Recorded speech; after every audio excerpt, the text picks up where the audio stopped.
Okay, my name is Gloria Irabo. My name is Gloria Irabo, and I'm here at the Coconut Grove Regency Hotel. Today is June 29, and we are here because Jerri Bre is breaking the Guinness World Record for the longest speech marathon. Miss Sherry is someone that is what I would call an activist. She's always promoting positivity. She means so well with everything. So and played a big part in the success of the Guinness World Record, this event right here. So getting everyone together, bringing all the right people in the room, and she's always preaching social currency. So I want her social currency to turn into actual currency so that the Black Art Story Festival can be a thing, an ongoing thing for her. She successfully completed many events by calling in her network, calling in on people to make things happen. So let's make the Black Art Story Festival happen for her. February 2025. I've already written the grant for it. So this event is very important to us, because she's going to be talking about different topics across different sectors, and mental health is actually the center of everything she's going to be talking about. And this is important because mental health is an issue that's that borders across, the entire world. Mental health is a very important discourse, so, and everybody needs to be aware of what mental health is about and how to, protect their mental health and everything they need to know about mental health. And Jerri Bre is making this attempt because it's very important to her, because it has something to do with her personally. So she's also going to be talking about brands and global economy, business, and so many topics, interesting topics. And this is the reason why a lot of people should be here today because you're going to be learning, and she's going to be giving motivational speeches as well. So come motivated, come and get motivated, come and get informed, come and get inspired here at the Coconut Grove Regency Hotel, Accra, Ghana. So we'll be here till Thursday, July 4th, and by that time she would have broken the record by God's grace for the longest speech marathon. She's going to be speaking for 108 hours. Thank you. So how has it been so far? Oh, so far it has been good. It has been great. She has been doing so well. No. Yes, yes, yes, yes. It's already submitted, but we all need to go down to the British Council and make it known that we want the Black Art Story Festival to happen. And the only way that we can make it happen is if we use our voice. We need to use our voice to make it happen because it's our story. The mission is to not only tell our story, but live it. We can't live something that is not being told. There's so many things in history that I don't even know, and I'm sure that the millennials and Gen Z and Gen X don't even know. So how can we pass down our story if we don't tell it? So that comes back to one, confiding in your community, transformative leadership, and being able to cultivate that story, because Miss Sherry can't do it by herself. It takes every voice. It takes someone constantly reminding the people at the top, whoever that is. Let's pinpoint them down, because the Black Art Story Festival isn't just about Miss Sherry. It's not just about Dr. Sharia. It's not just about Monty. It's not just about Cashew Daddy. It's not just about Gloria. It's not just about Namaya. It's not even just about Jerri Bre Preach. It's literally about cultivating something that can't be taken away from us. So, Black Art Story Festival, I'm putting it out there right now. February 2025, it's happening. It's happening. I don't know the dates yet. We're gonna wait for the locations and the dates. But February 2025, I'm manifesting it right now. Everyone, head down to after this event. Don't do it now. But everyone, head down to the British Council and tell them that we've submitted a grant application. And in February 2025, we want the Black Art Story Festival to launch nationwide. We want to tackle a couple of countries at a time, starting with Ghana. Then we'll probably go to Kenya, Tanzania, Cote d'Ivoire. That's right across the way. So the goal is to cultivate a community that is not afraid to back down from the economic changes and tell our story. I don't know how many people in the room have kids, but if we're not pushing the emotion and telling the youth that this is important, they will never tell the story and it will stop somewhere. And we don't want it to stop. We want the Black Art Story Festival to be a global thing. So, in wake of the Black Art Story Festival that's happening February 2025, we're all going to do our part by making sure we contribute to making it happen. Some of the actions that I believe that we can do to make the Black Art Story Festival is submitting requests for proposals to banks and larger brands that could potentially help us raise the funds for the Black Art Story Festival. I'm doing my part by being a grant writer. So when there's grants that come, I'm looking for funding. Some of the other pieces that are very, very important is making sure that we don't miss the mark. The Black Art Story Festival isn't a Miss Sherry's thing. I think Miss Sherry means well, and she's so selfless. If it was just about her, then it would just be the Miss Sherry story. But because she's developed a platform and a program that speaks to having a speaker and a panelist profile, she's got artwork. She's cultivating a crew of people from spoken word to bless the mic. She's partnered with a number of organizations, and with what the Black Art Story is trying to do, I believe that we have the capability of making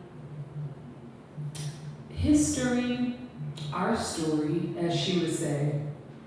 So let's make sure after today and after this event that we don't forget all the names that we've mentioned in the room so far, because they're a part of our Black Art Story, from Dr. Paul Goss, Dr. Sharita, Monty, with Cashew Daddy, Ms. Sherry Thompson, the founder, Namaya, and all the names after this to come, because there's so many that I'm going to cover today, actually.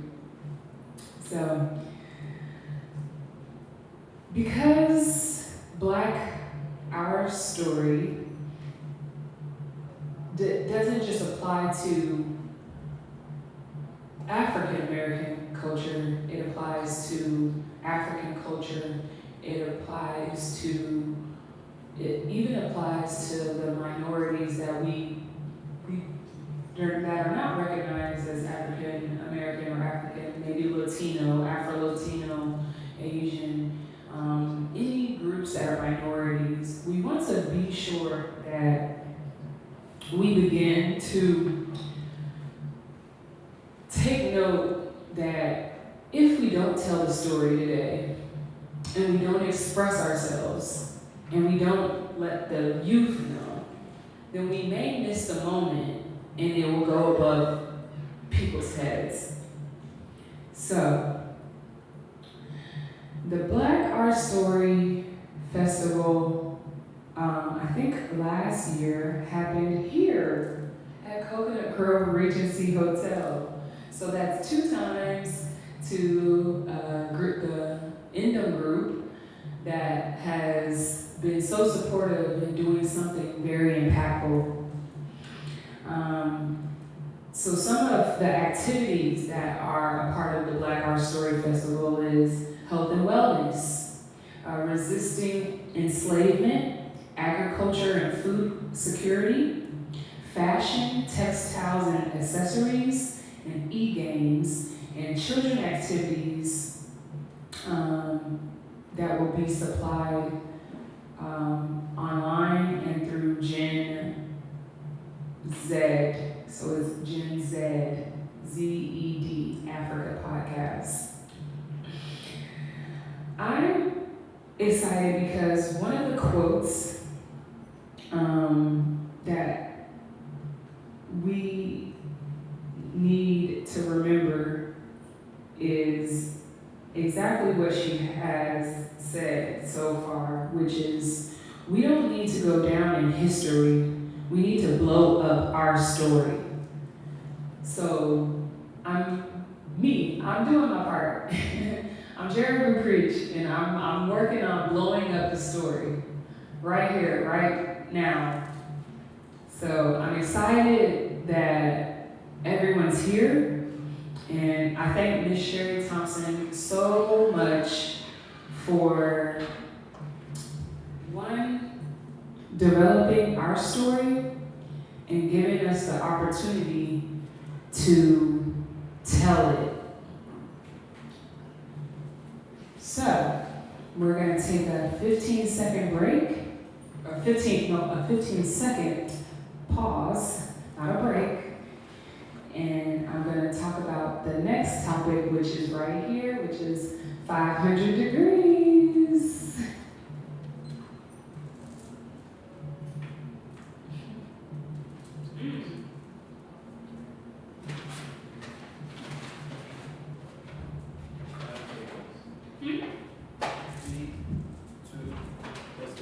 All right, now I gotta put my cap on for this. Turn your cap back blue, but this one's pink for girls, I think. So this is the 500 Degrees, the official cap store. It's an official cap store with the largest collection of hats in different colors and ways in Ghana. Their goal is to promote identity through culture, fashion, and style. When I first saw this hat, I thought this was a Chicago logo. I thought this was the map of Chicago. And I was like, what is that? And they were like, that's a prop. And I was like, oh, really? I didn't know. Until I saw someone embroider it with 233 on it. And I was like, okay, that's unique. Because I wasn't prepared. I don't know, maybe I'm not good with the map. But it looked like Chicago to me. So I thought it was Chicago. Is it Chicago? No, it's not Chicago. Okay, I just confirmed it's not Chicago. So 500 Degrees is an official cap store. And one of the main ways they are promoting culture, fashion, and style is through their headwear. Most of the caps have the Ghana map embroidered on it, and it's promoting Ghana. I believe, and everyone believes, that Ghana is our home. And someone taught me how to say, come home. So I can't put the shirt on right now, but this is the 500 Degree shirt. So you can see the actual logo. But Someone taught me how to say come home. They said it's brafier. They said it's brafier. So, and the person that taught me, he actually wrote a song. His name was Yahiro. And Yahiro, I think he's 19 years old, and I interviewed him, and I was like, what does brafier mean? And he was like, oh, like, I was in London, and my family was missing me, and they just kept saying, come home, come home. And the song kind of goes, I'm on a journey, I'm away right now, but I'll be back soon. And so 500 Degrees have the capability of cultivating a cap store that is, one, front-facing. No one can miss when you're wearing a hat. You saw how I just changed from no cap to cap. So 500 Degrees is the official cap store, and it's in Accra Mall, A&C Mall. So it's an A&C Mall. You can find it on Instagram. You can go and shop with them, and you can also talk with the owner. The promotion of Africa into the rest of the world is 500 Degrees mission. So, you know how we do in here a little bit. We're gonna have 500 Degrees raise his hand, and everybody turn their head and look at him. And y'all are gonna meet him at the ANC Mall, and y'all are gonna shop with 500 Degrees because, one, we need 500 Degrees to go global. It's very fashionable. One, I think I might not take this off. I might wear the cap backwards too, a little bit. But here, I'll do it like this, so it'll be, so you can see the logo on the back and then the cap too. So 500 Degrees has impacted Ghana so far. Do you know how many people I've seen wearing your 500 Degrees cap? I've probably seen over 50 since I've been here in Ghana. Like, I think a couple of days ago, I saw someone on the elevator. I was like, 500 Degrees! And you know what's so funny? I don't know your name. AJ? Okay, write down a sticky note for me.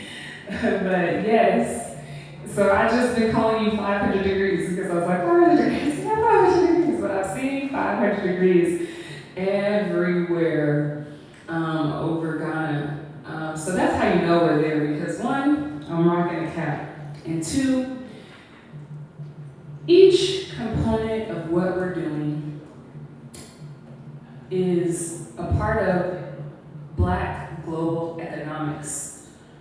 We need to cultivate Black global economics the same way other cultures do. I can only imagine that what 500 Degrees actually stands for, because I talk about the degrees of separation. So if we're 500 degrees, I'm sure it's not that hot. Oh, it's hot. Ah! Okay. So it's confirmed. 500 degrees is because it's hot. And I think I'm on fire right now because I'm 5 hours in and it's right on time. Because, I don't know, we just 5 hours and 2 minutes in and I'm wearing my 500 Degrees hat. And I'm promoting 500 Degrees, and I think that 500 Degrees would be a great brand to partner with some streetwear. I'm actually going to probably, when I change my outfit, I'll probably rock it with some of my streetwear so that we can see how it looks together. But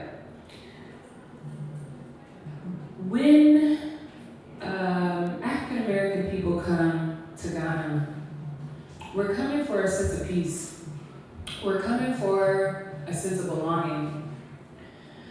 For the Ghanaians and the diaspora and the other people that come here to Ghana, I always ask, like, have you left the country yet? Have you explored other countries? And what do you see when you go to other places? So when I go to other places, I'm always looking at, okay, who's the brands to wear? You know, not to say who's the hottest in the city, but like, who should I be rocking? Who should I know? So when I met 500 Degrees, AJ, when I met AJ, by way of missionary, I think it was it a health festival or something like that. So we were at a health festival, and he was there, and that's when I thought that it was the Chicago logo. So I was like, Chicago? I was like, I didn't know Chicago was out here, but that's me not knowing that this is Ghana, this is Africa. So knowing that most of the hats have embroidery on them and promoting the continent of Africa, I think that it's a symbol of telling people brafie to the diaspora, to the people that may not know themselves or they don't feel like they have a sense of belonging. Fashion is the way to find a sense of belonging. Fashion and culture and style is the way that we should conduct ourselves, or we should cultivate ourselves in understanding how we're going to tell our story. We can wear our clothes, we can speak our story, we can dance our story, we can paint our story, we can make a song about our story. But the first point of our story is what's visible. So when I see 500 Degrees, one, I know it means hot now. And two, I know that Ghana is hot actually most days. It's about 98. If it could be 100, it could probably do that too. So I hope we get 500 degrees caps, but we don't get 500 degrees hot, even though the hats is on fire. So 500 Degrees is in the ANC Mall, and I believe you can find them on Instagram at 500 Degrees Shop. So at 500 Degrees Shop is where you can find 500 Degrees. We've seen the logo. We've been talking about what they stand for, what AJ stands for, and I hope to see 500 Degrees in Macy's. I think that Macy's and what is it called, Champion, or what's it, Champs. Champs, I think that 500 Degrees should be in Champs.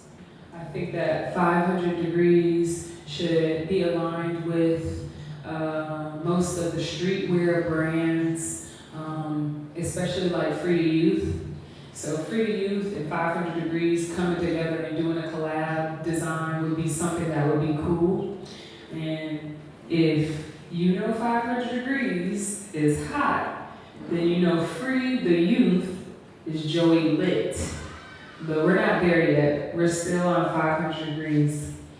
So ANC Mall is in East Legon, and when I first came to Ghana, I knew that I was gonna run into brands to where I was gonna run into creative people. I knew I was gonna find style and fashion because Africa runs the world in fashion. So to meet someone like AJ, who is 500 degrees, is amazing because now what we can do is take his brand and blow it up. So I need everyone to grab them a 500 degrees hat from ANC Mall. And I also need everyone to follow him at 500 degrees shop on all IG. Again, that's 500 degrees shop on all social media, and he's at ANC Mall. Wow. Now that I got my 500 degrees hat on and I'm spicing up, I want to transition to my next speech, which will be consumer behavior. That will be a 15-minute speech, and we will talk about it in 20 seconds. 20 seconds.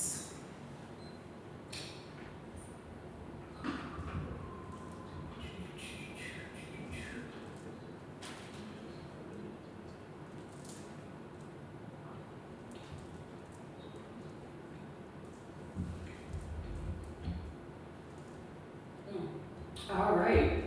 Okay, so this is consumer behavior, and you know, consumer behavior plays a lot with the psychology of a customer.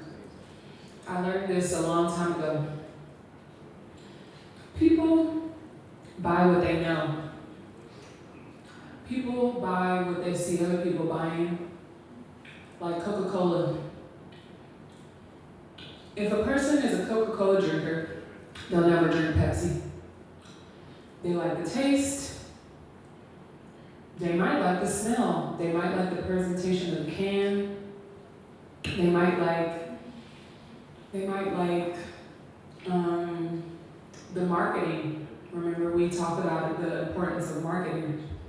So consumer behavior talks about what people visually see, how they see stuff on the planogram, on the shelves. So you can go to the supermarket and you're looking for a bag of chips, and it could be an off-brand name, then it could be Doritos, and then it could be Cheetos. Consumer behavior says that the consumer will grab the brand they know over grabbing the brand they don't. I'm a creature of habit. Consumer behavior speaks to being a creature of habit. So, the reason why I wanted to talk about consumer behavior, because it's a part of the mental, and it's also a part of global economics. So, for instance, right now, the two brands that stick out the most to me when it comes to apparel is 500 Degrees and Fruity Youth. When we're talking about cashews, Cashew Daddy. I don't even know any other cashew brands besides, what is it, Peanut? Is that the name? I don't think it's Peanut. So consumer behavior says that the person comes to the aisle and they choose the colors that they like on the pack. They choose what they think might taste well, or if they're already a consumer, they're choosing what they like. And if you understand people are a creature of habits, you understand that every time I go out to eat, if I go to Treehouse, I get the chicken filet meal. Every time. I don't even want to get anything else, and I get the salad because I'm conditioned. The reason why I say I'm conditioned is because if I get something different and I don't like it, I want to send it back. I don't want it. I'm going to complain. Consumer behavior says, get what you like. Don't stray and do something different. Every time you stray, it goes an A. It don't go. In my opinion. But consumer behavior talks about being able to identify that, one, people are creatures of habit, and two, people like what's affordable and efficient and appeasing. So if, let's just say, I have this croissant here, and the guy and the owner or the baker just wrapped the croissant up like this and put it on the shelf, we're probably gonna think it's trash, and you're gonna wanna throw it away. Consumer behavior says that the packaging of the product speaks for what it might taste like. Okay, we can see these cashews right here. We can see that they might taste well. I get a person to buy this off of the shelf. A lot of people, what they do is they market their products in a way that is catchy. So a good story for this.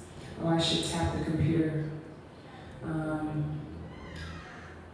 But I have a great story for consumer behavior. So the part of consumer behavior that I want people to know about is the marketing aspect.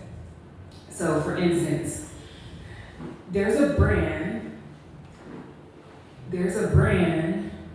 that that mimicked Cheetos. So Cheetos obviously has been around for over 20 to 30 years. And Cheetos is probably one of the top of the line.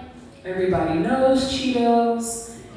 Everybody can relate to Cheetos, right? Well, there's a brand that I used to work with called Peetos, and Peetos decided to mimic Cheetos. Now this is exactly the story that I was telling earlier about marketing and marketing strategies. Having a brand that is close in proximity, like the McDonald's putting their brand right across the street from a Burger King, or a KFC putting their brand right across the street from a Bojangles or Church's Chicken. Peetos is made out of peas, but it mimicked Cheetos because of consumer behavior. Don't nobody want to eat no peas, fried peas, but if you make it sound good, they will, right? So they came out with their brand. We ended up doing the marketing, and then we did the marketing piece of the Peetos, and they, how can I say it? They said their slogan was a snack that is good for you, or a snack that's healthy for you, like not a junk food snack. So they were taking a shot at Peetos. Sometimes consumer behavior allows a person to like become, or a brand to become relatable so that people want to grab it off the shelves. People only went to Waffle House because it was right across the street from Huddle House. People only went to KFC because it was right across the street from the Bojangles or the Popeyes, because they wanted to see, is it better than the one that they already know? People will try something once, maybe, but if they don't really like it, they're gonna go back to what they know. Consumer behavior says, I'll try something once, and if I don't like it, I'll never have it again. So it's best for you to make your best first impression. Consumer behavior says that I may know of this brand, but I'm not quite sure if, it's gonna be better or if I should buy it. The reason why I'm saying this is most people, when they go to the store, they have a budget. They have a budget that they want to utilize. You are, as the consumer, going to the store based off of your budget, and you're deciding whether or not you're choosing something new or something that you already know. The probability of someone choosing something new over something they don't know is very rare. I tell people that consumer behavior comes with science. You don't know how people think. You don't know how people are buying. You don't know how what people value either. So, for instance, me, I love a good dress. I will go and buy an expensive dress, but then I might buy an off-brand soda. Like I might not buy Coke, or I might not buy Pepsi. Consumer behavior appeases to the person who is purchasing. So we have no control as the brand over who picks up off of our shelf. That's where sales comes in and marketing comes in. You can market, but it still has to be appeasing. People still have to understand that we are in a time where everyone's visual. So there's an aesthetic you have to uphold. There's a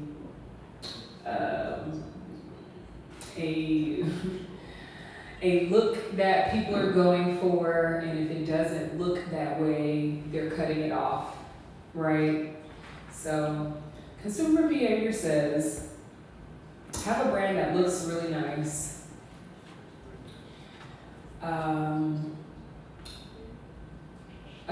Attract the customer based off of their lifestyle and what you know they would like to consume. Be competitive in your marketing, so don't be afraid to, I'm not saying mimic, but don't be afraid to be like pedos with Cheetos, So take consumer behavior and apply it to your business so that you understand it's a tactic, it's a strategy. Consumer behavior and consumer intelligence is a strategy ultimately. You have to understand what people are looking for. Me, when Monty told me he was looking for cashews and he couldn't find what he was looking for, he solved his own problem. So I want to close out consumer behavior very shortly, and then we'll probably go into, I'll wait till he gets that, to prayer, because we gotta do that. But consumer behavior is something that you should use when you're aligning your marketing strategy. I think that it is something that makes people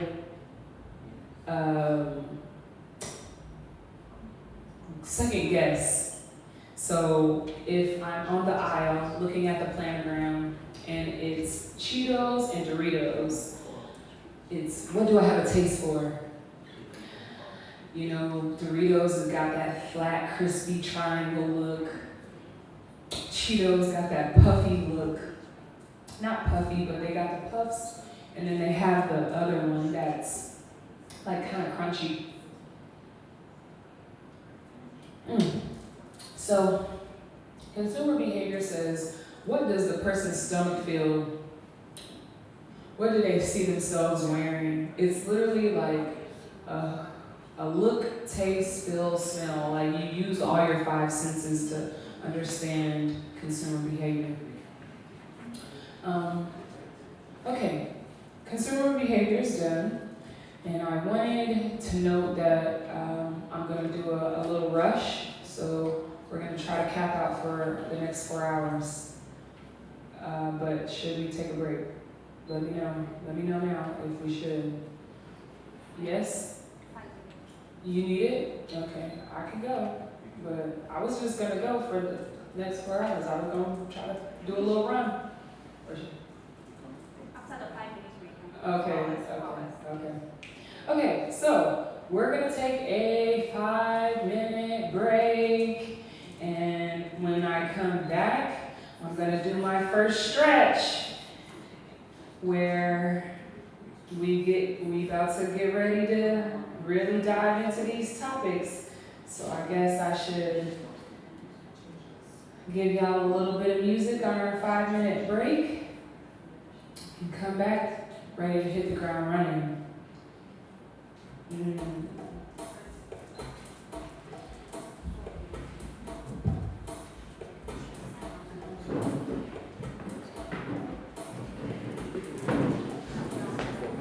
Okay, I'm glad because Alrighty. Okay, let's go. We're going. So now we're back from our 5-minute break, and the right people are in the room because guess what?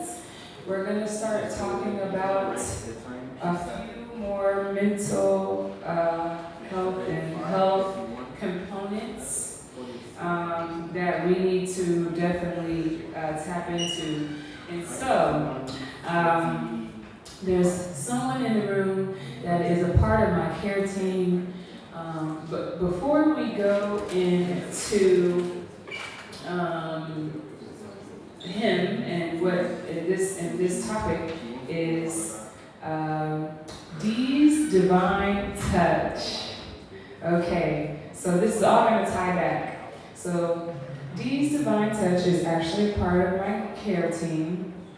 So if I ever get a break longer than 5 minutes, when I get a break longer than 5 minutes, let's keep it positive. When I get a break longer than 5 minutes, I'm going to definitely let him touch on my shoulders, because Dee's Divine Touch Wellness Spa is a very serene oasis. And it's one of a kind because I've learned that they actually do it by the waterfall sometimes, which is so serene.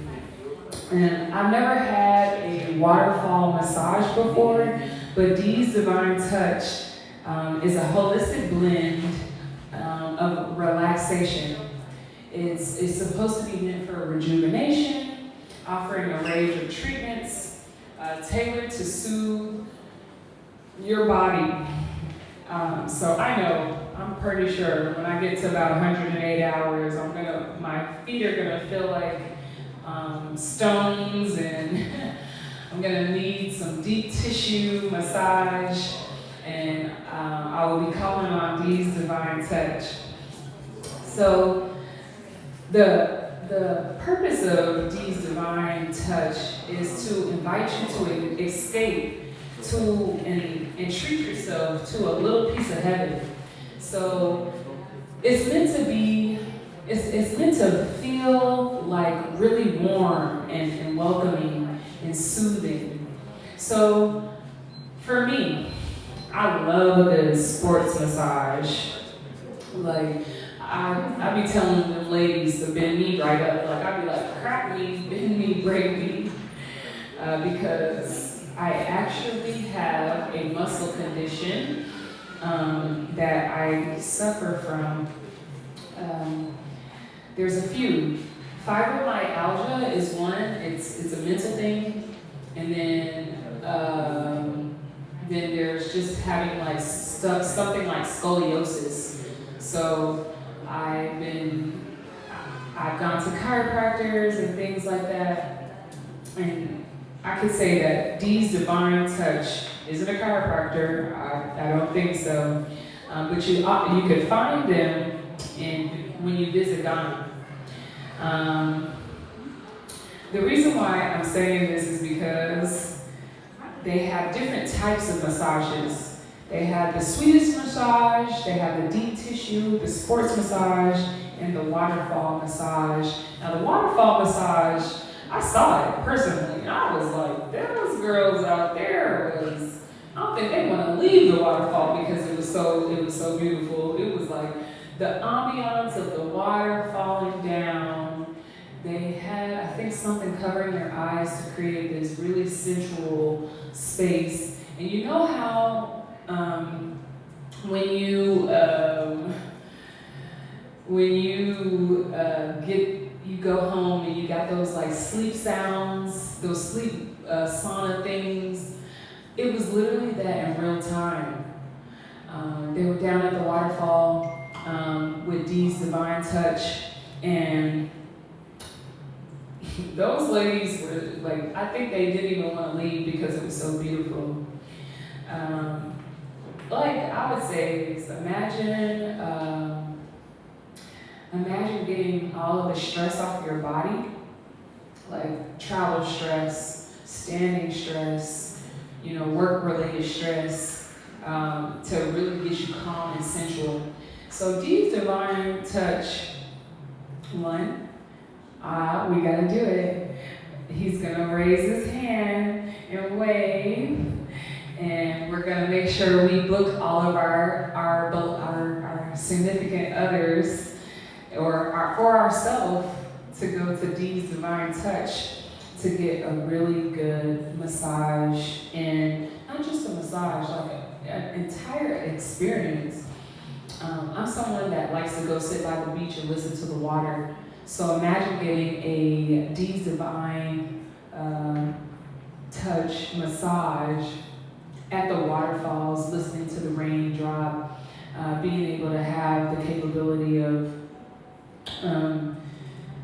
releasing your stress. Once you get down to the waterfalls, that's already a stress relief in itself. Then you got Dee's Divine Touch that's giving you that physical release. And I've seen some of the men that do the massages, and I think they know what they're doing. So I'm gonna have to try it out one time, at least one time before I, if or when I leave Ghana. So I would love for you to unwind with Dee's Divine Touch. It's the ultimate Ghanaian spa. You should visit their page at Dee's Divine Touch. He also has a personal page. It's, I don't want to say this wrong, so I'll spell it. AKAPUT, ha. So, Dee's Divine Touch on social media, Facebook and TikTok. And they make it look so sensual, like I would pay for it. It sounds like something that I would do. The benefits of having a massage or having this type of therapy when it comes to wellness and mental health is understanding that your body carries a lot of the stress. If you are in pain, if you're in pain and you don't know it, or you don't want to, how can I say it?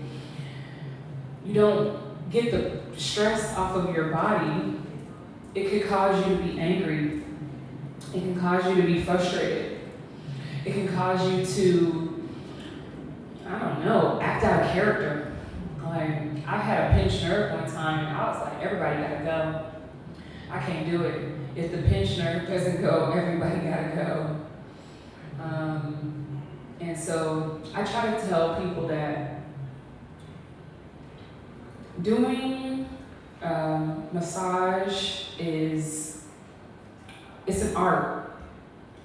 Like, if you know about the body, which I don't have this on projector, but if you know about the body, there is 1, 2, 3, 4, 5, 6, 7, 8, 9 systems. Your muscular system is one of the main ones, then your respiratory system. Massage helps with your muscle system, your respiratory system, and your lymphatic system. And it can also help with your digestive system too. And here's why I say that, because imagine you being in an immense amount of pain, and you're trying to figure out why, so you're taking a Tylenol, and you're not going to Dr. Sharita's new health lounge to get the holistics, and you don't go and get massages. Where do you think the stress is going? I tell people that stress builds up, and most women carry it in their shoulders, and most guys carry it on their, like, in their lower back, or in the center of their back, or in their, like, knee cavity area. So anytime someone says that they're in pain, my first question is, did you get a massage? Did you book Dee's Divine massage? And your girlfriend might want a waterfall massage. It was so beautiful. Like, I can't make it up. Like, I wish I could make it up. But yeah, other than getting a massage, there are different techniques you can utilize. One being called the soft tissue mobilization, and that's what I actually did a certificate class in, where I use these different tools to release your soft tissue your soft tissue. So here's one right here. I don't have all of them, but here's one soft tissue mobilization tool. This is the smallest one that you can pack. It's like kind of compact, but they actually get fairly big. Like, there's two-handed ones. There's ones for your hands. You can get these on Amazon too, and it could be self-implicated, like where you can just kind of like take it like this on your shoulder and get a knot out that's right here, or on your hand, or on your leg, like if you are a football player or a track runner and you get shin splints and things like that. This tool is good for that. This one works really well on your wrist. So the example is like this. You're taking the device on this side where it's kind of like cupped for the wrist, and you're loosening up your metacarpals, and you're allowing the stress to like flow out. So the tool is kind of like 2 or 3 times of a person actually using their hand. If that makes sense? Now, They do kneading and all of those different techniques that you utilize for the massage. So I'm sure Dee's Divine Touch probably has the Midas touch because one, very strong dexterity is good for sports massages and technique. A person that carries stress on their back, if you know anything about how the body works, and you know that sometimes the stress is not being held on, it may hurt at your shoulders, but the pain point might be on your foot, because based off of the way you walk, based on the way you carry yourself, based off of the way you sleep, all different types of things can be the embodiment of why a person might carry pain. So I like to let people know that one, massage is not just for girls. Guys should do it too, the same way guys should get manicures and pedicures if they like. That's just maintenance. But also understand that it's a part of health. It's a part of your wellness. So sometimes when I see men that are like a little perturbed, or they're like, oh, I don't want to go to get a massage, or I don't think that's for men.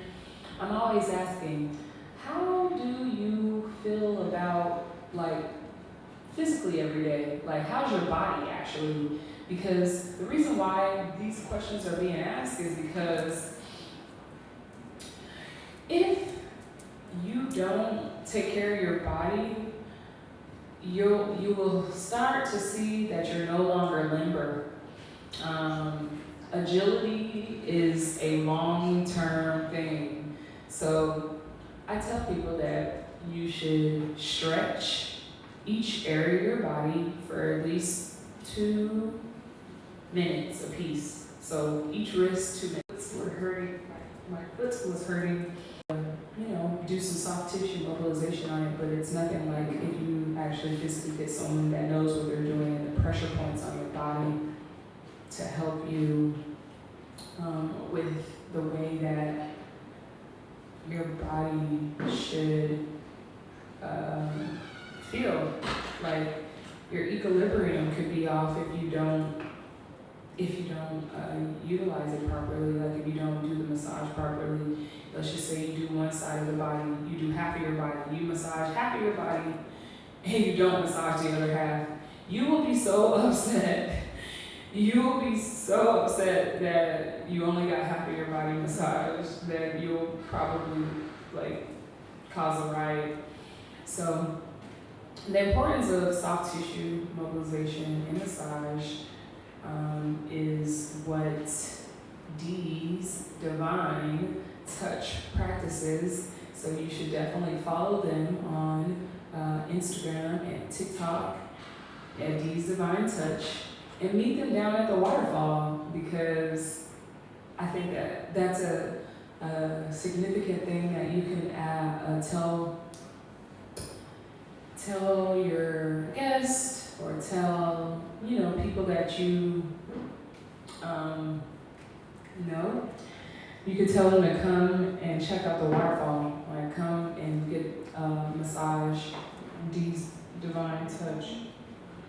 I will say that this is blinking.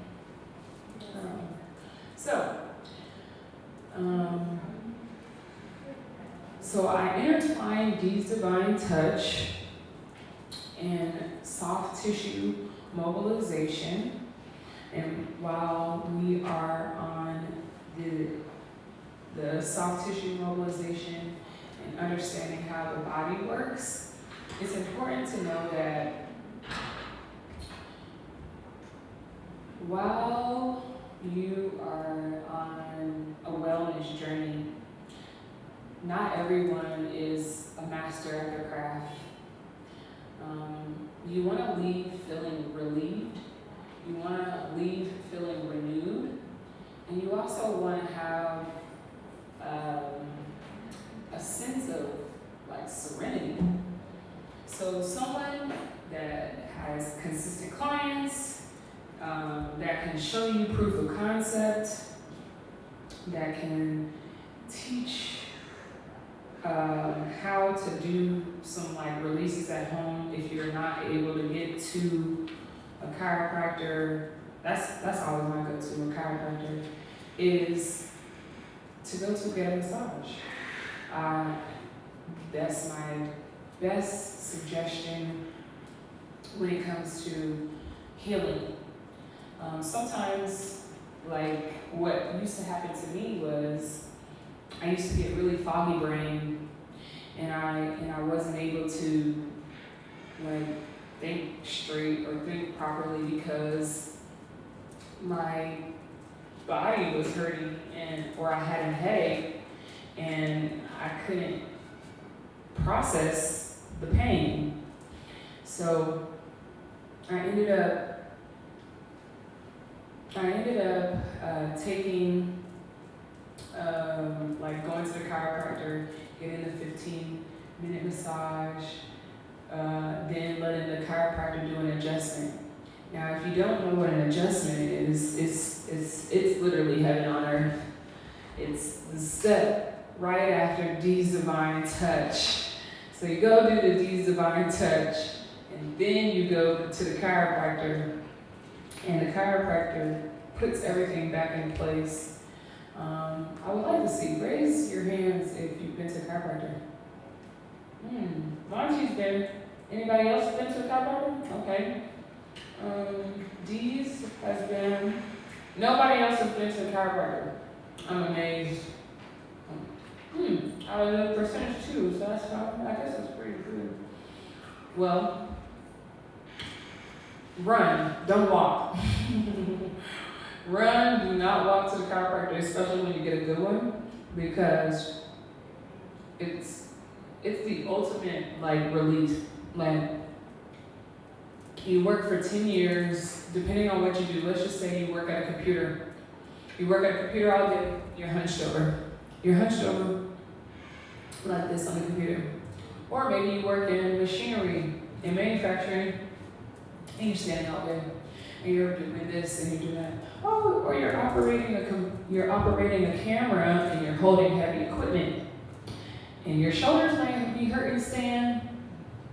So, or just the holding, the framework of holding something up that long. So understanding that there's a really big importance in doing massage therapy while you're on a wellness journey, because I've been foggy brained plenty of times trying to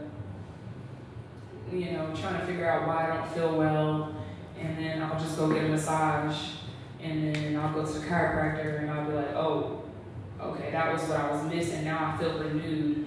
So the point of getting a massage is to feel renewed. It's not just a girl thing, it's I need to feel relieved. I need to feel balanced. I need to feel not at 90 or 108%, whatever that makes you feel better. And I see this guy back there rolling his neck. Hi. What I will say is, if you're gonna do it slow, like this. Clockwork, like a clock. Go all the way around in a circle, and then go on both sides, and you should do it all the way around really slow so you're getting every notch of relief, and then do it the other way for about a minute. And you will find that your whole neck will probably have some softness, like it will release something. Something will come out if you do it for like about 30 to 40 minutes, or 30 to 40 seconds at least. So soft tissue mobilization and D's Divine Touch is in sports massage and Thai massages, all the different types of massages I would recommend to anyone.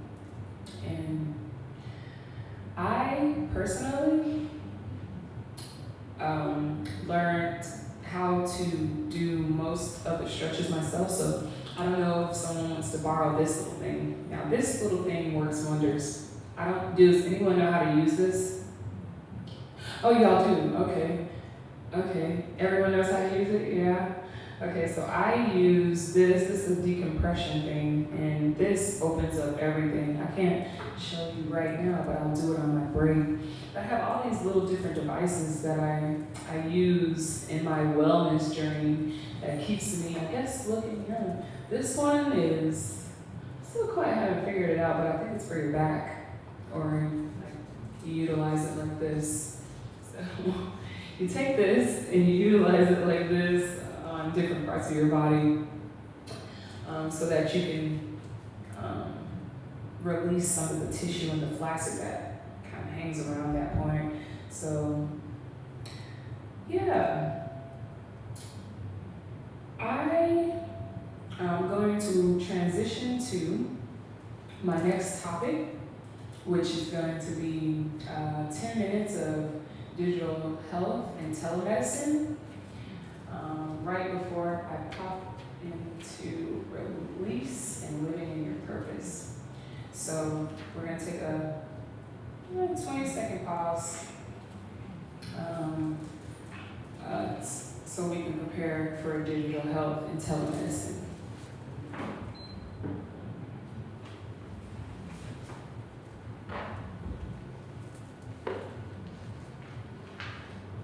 Seconds. All right, and we're back. So, we will be talking about digital health and telemedicine. So, we're now moving into a time where we're not meeting up anymore, at least not at just random, not unless you're, partying and stuff like that. But we're also developing new health spaces. And so the digital health space is something that's going to be new to baby boomers and Gen X's and people that are a little bit older, because people are used to just going into the clinic when something's wrong, or going into the hospital when something's wrong. So imagine now you don't have to go to the hospital anymore, you can just meet with your doctor online. Most baby boomers and Gen X barely know how to use the computer. So now you're taking something that normally you would meet in person, and now you're putting it and making it an online thing. Digital health has its pros and cons, I believe. I think that when you're converting something like okay, you can't get a digital massage. That's impossible. I would never pay for a digital massage. So I feel like digital health it has its pros and cons. When you are meeting with your doctor, and maybe you have a physical pain, but you're trying to describe it, and you can't actually physically see it because you're on the other side of the computer. How does that work? That's something that I'm a little bit on the fence about. I'm like, okay, we're meeting with the doctor, but my foot is hurting. Do I put my foot in the camera and tell them that my foot hurts and ping it? Or like, how does that work? And so I haven't quite figured out the transitionary period between physically going into the hospital or the clinic and digital health. Now, digital health will work when it comes to mental health. And the reason why I think that will work is because mental health in a digital space will allow you to capture more of the audience. So let's just say if there was a dial number, like there is one actually. It's I think it's star 988 pound, and that's actually the crises line for the suicide prevention. So I think it's star 988, which is the crisis line for the suicide prevention, and you should be able to call anyone at any time and pick somebody up. That's an example of really good digital health. But to have digital health in other spaces, like meeting up with your doctor there, I don't quite know. I'm still trying to understand if it's a good thing, because you can have, I mean, the questions that they would probably ask are, no, because when you go to the doctor, they usually check your blood vital signs, and like those are things that I'm trying to figure out. When you move to a digital health space, how would those things work? And then that's not even including telemedicine. So how can you prescribe? I'm not saying this is a bad thing.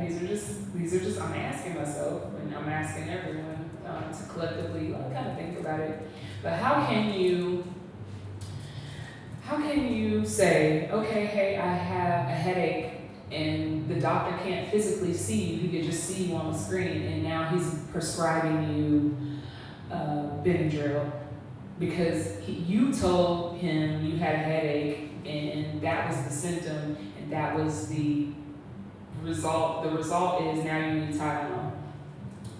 So digital health is it's interesting because it can work in the mental health space.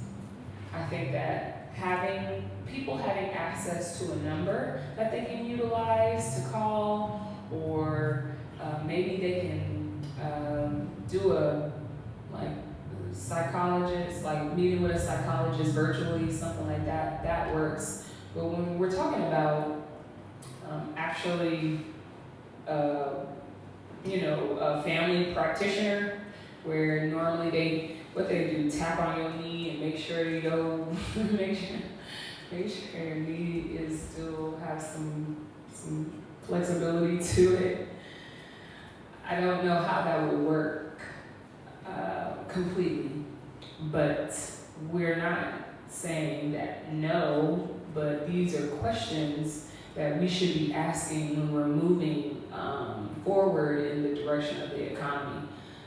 I think that sometimes when things are invented, they're invented to solve problems, but I'm gonna say they don't think it all the way through. I'll say that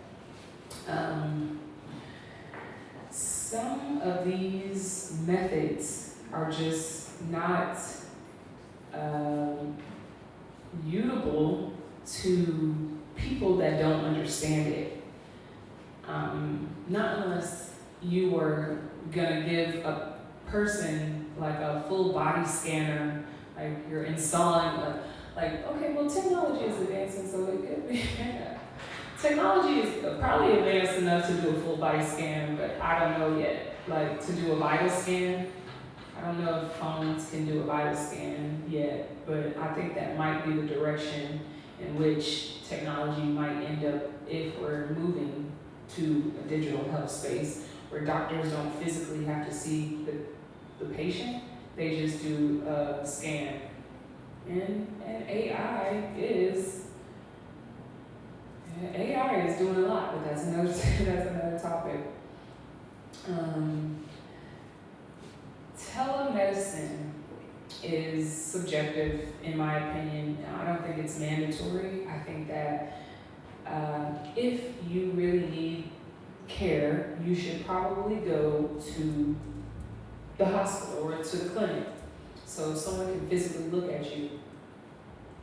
Now, if you trust in your ability to not subscribe, but if you trust in your ability to tell your doctor exactly what's going on, and then he can subscribe to you the medicine, that's fine. But that's a little bit of a risk associated. So in the digital health space, I'm always encouraging people to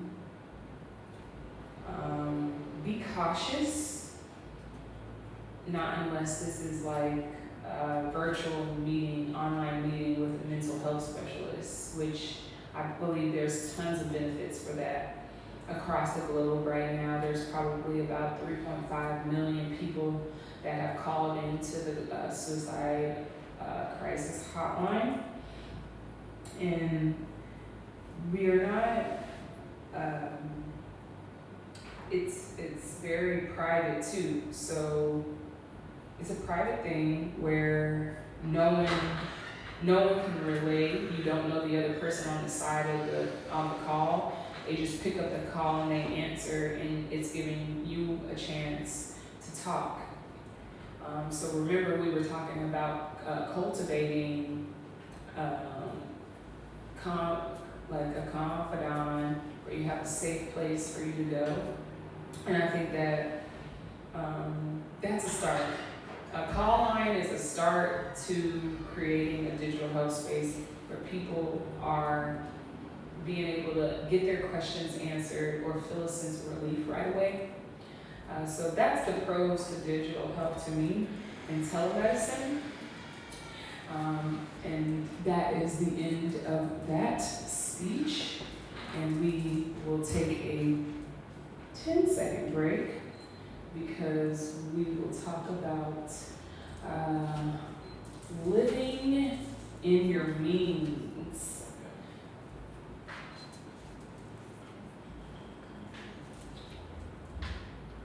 5 seconds. Okay, and we're back with the Guinness World Record here with Jerri Bre Preach, and we are talking about living in your means and understanding how that affects you mentally, emotionally, and physically, and financially sometimes. So the speech will start now. Some people know me as to be very observant or quiet, but sometimes I'm just focused. I like to be observant. When I say living in your means, that means, it's okay to dream, like, because I believe it's okay to dream, but how are you, let's just say you're at the Lamborghini shop, and you're looking at a Lamborghini, but you only have $2, or you only have $200 in your bank account. And sometimes people don't have the credit to get it too. But I don't know if credit is a system here in Accra as big as it is in America. Okay, AJ said it's not. So, you out of pocket for that Lamborghini if you really want it. But, or you can go to another country and export it though, but not with $2 in your, or import it, but not with $2 in your bank account. So the point of the live in your means speech is, okay, you're going through something. Let's just say you are mentally, you're mentally like, okay, I need that Lamborghini, I want it like so bad, but you don't even know how you're gonna get it. Like you just know you want it so bad. The point of living in your means is to understand that it might not happen the way that you want it. And sometimes people are willing to take risks. I commend them. Most people that know me know I say this phrase all the time. And the phrase is, I say, get it how you live. And the reason why I say get it how you live is because There's no control over the way people make money. Getting at how you live is a statement that says that I accept everyone for who they are. The cab driver, the trucker, the media person. There was a girl that made a joke the other day with me. She's a flight attendant, and it was my first meeting with her, and she said, hi, and then we were having a conversation about me doing this Guinness World Record, and she was like, yeah, I'm a stripper. And I was like, oh, okay. I didn't even flinch. And she was like, did you hear what I said? And I was like, yeah, like, get it how you live. And she was like, I'm just joking, like, I'm a flight attendant. So, even if she was, I wouldn't have treated her any differently. Now, you know, there's fast money, there's slow money, there's good faith money, there's all different types of ways to get in how you live.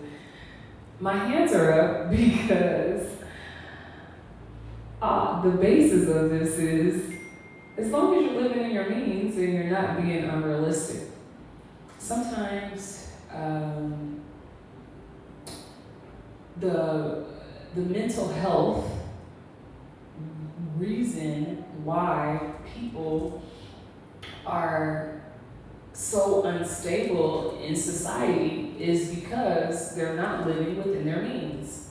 They're trying to buy a Lamborghini with $3, now they gotta rob Peter to pay Paul. I don't know, and I don't even care. Like I'm saying I don't care because in these times, because I know what my next topic is going to be, but I'm not going to reveal it to y'all yet. Living in your means is the most important thing that you can do so that you can have a peace of mind. Peace of mind comes from being able to say, hey, I know I can't get that Lamborghini today, but it's on my mood board. I know I might have to save up for 6 months, 7 months, 6 years, 7 years, 16 years. Let's just hope it's never 60 years, that'll be too long. But being able to say, I know I can't obtain it right now, but being reasonable. People that are unreasonable, that are impatient and not living within their means, they'll rush to get it. Everybody knows when you rush to get something, as soon as the fastest way you rush to get it, the faster it goes away. But the reason why I'm saying live within your means is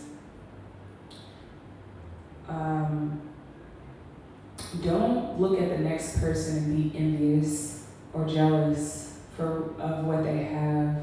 You don't know what they did to get it. And I say that all the time too. Like, you don't know what they went through to get that. Like, people are subjected to doing anything outside. And it comes back to get it how you live. The other reason why I wanted to say live in your means and get it how you live is because my aunt, she is actually disabled. So she doesn't have the capability to fully take care of herself. So my baby cousin Ebony takes care of her. And one day she drove herself to the store and she was like, these young kids, these young kids was out here robbing people. And I think she thought that I was gonna say something different. I was like, yeah, well, it's like the minimum wage is only $7. And but I was joking though. I was joking, telling her like, okay, yeah, well, you know. And so she was like, yeah, but you know, that's not the right thing. And so I was explaining to her that you haven't been outside in like 50 years. you have to understand that the way the economy is driving people crazy, and it took if it takes a person 5 days to make $1, I think that it's driving them to be crazy. So it comes back to being able to cultivate community in those hard times and being able to understand to live within your means. And then that part of identifying what success is. So when I was talking about what success is, I was saying success could be being able to buy steak 2 times out of the week, because at one point in time in life, steak was a delicacy, and now steak is just like chicken. The delicacy is like lamb and, rabbit and those fancy exotic animals. But if you were not living inside of your means, you couldn't afford to eat steak every day, but you still bought it. And then now you're frustrated at the end of the week because you don't have money or funds and stuff like that. Understanding that if you have the mental capacity to live within your means, you wouldn't be just spending money on steak every day. So, living within your means is important when you need peace of mind. If I only have $20, I'm not going to get the steak. I'm going to get some noodles, something cheap,